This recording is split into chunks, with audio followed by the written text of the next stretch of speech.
warahmatullahi wabarakatuh.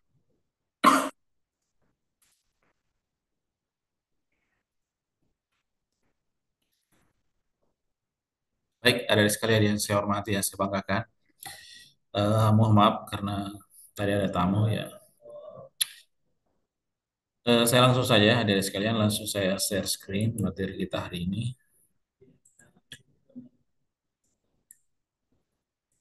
Ya, sudah kelihatan ya. Sudah, Pak. Ya, baik, ada di sekalian. Jadi materi kita ini tentang akhlak. Ya, jadi tentang akhlak. Jadi ada yang mungkin sudah tahu ya, artinya sudah paham tentang pengertian ya, dengan definisi. Sisa ini bisa memahami secara komprehensif ya. Kemudian yang kedua masalah pengertian kalau dari segi al-khuluq artinya itu perangai atau tabiat atau watak ya kalau dari segi istilahnya itu artinya sikap batin yang mendorong perbuatan tanpa dipikirkan lagi. Jadi tidak perlu lagi dipikirkan, langsung terdorong dalam hati kita untuk berbuat sesuatu yang lebih baik, yaitu kemudian mencerminkan karakter sejati ya seseorang. Kalau seseorang itu bisa baik, ya memiliki karakter seperti itu ya. Ya, kemudian selanjutnya ya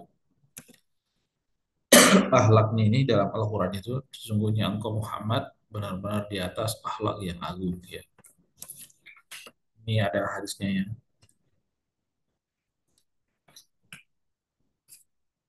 Nah, sesungguhnya aku diutus untuk menyempurnakan akhlak yang mulia. Itu surah dalam hadis ya. Diriwayatkan oleh Ahmad ya. Kemudian kalau bicara akhlak ini bicara tentang sesuatu yang inti dalam Islam ya. Ini sangat inti dan penting ya. Kemudian kalau kita bicara akhlak ini ada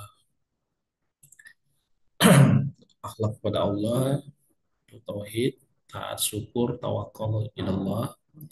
Kemudian kedua adalah pada yourself, pada diri Anda sendiri, ya Anda sendiri jujur, sabar, menjaga kehormatan ya. Kemudian sesama manusia, ya tentu ini orang tua kita dermawan, tidak menyakiti serta lingkungan kita ya. Ini penting lingkungan kita ya.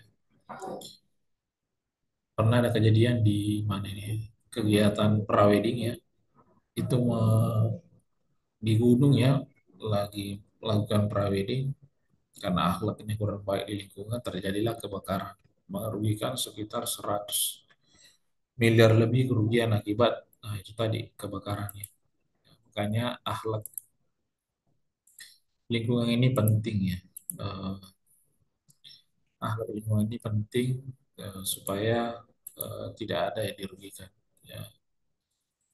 Sekarang anak-anak muda itu banyak yang misalnya foto-foto selfie itu sampai karena akhlaknya kurang bagus ya bisa merugikan orang lain. Itu ya. Kemudian eh, ini contoh akhlak mulia misalnya tepati janji ya. Eh, Ketika ketemu dengan orang lain mengucapkan salam, assalamualaikum warahmatullahi wabarakatuh, waalaikumsalam warahmatullahi wabarakatuh. Ini ada sudah paham. Tinggal mau dipraktikkan saja ya. Membantu sesama, kita harus saling membantu antara orang lain karena kita ini adalah bukanlah makhluk individu tapi makhluk sosial.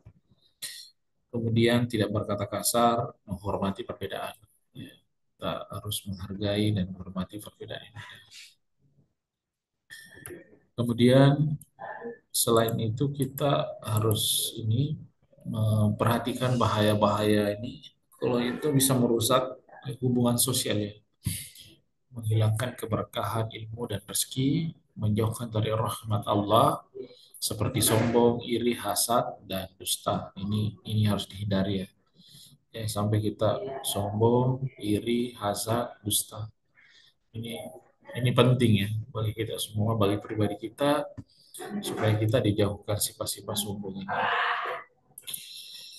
Kemudian satu hal yang penting di baginda Muhammad Sallallahu Alaihi Wasallam itu adalah sikap jujur, ya, amanah, dapat dipercaya, tablik, menyampaikan kebenaran, fatona, cerdas, sebagai uswah hasanah, ya, teladan yang baik. Ini sifat jujur ini berat ini ya. Tapi kalau kita sudah terbiasa, insya Allah pasti bisa kita jalankan dengan baik. Dapat dipercaya ini juga penting ya. Publik, menyampaikan kebenaran, fatana, cerdas ya. Kemudian akhlak ini itu kebiasaannya, sifat atau karakter yang tertanam dalam jiwa. Sesungguhnya aku diutus, ya itu tadi sudah dijelaskan dalam awalnya. Sudah tadi eh, jujur, sabar sudah dijelaskan sebelum-sebelumnya ya, tentang rendah hati, dermawan, toleransi, santun dalam berbicara, amanah dan jujur ya. Ya, ini tadi sudah tadi akhlak ghibah, sombong, salih dan ria. Itu kemudian bangun akhlak mulai dari diri sendiri, jadilah generasi yang cerdas dan berakhlak lebih tinggi nilainya daripada harta dan kekayaan. Ya itulah tadi materi untuk hari ini. Mungkin ada yang mau di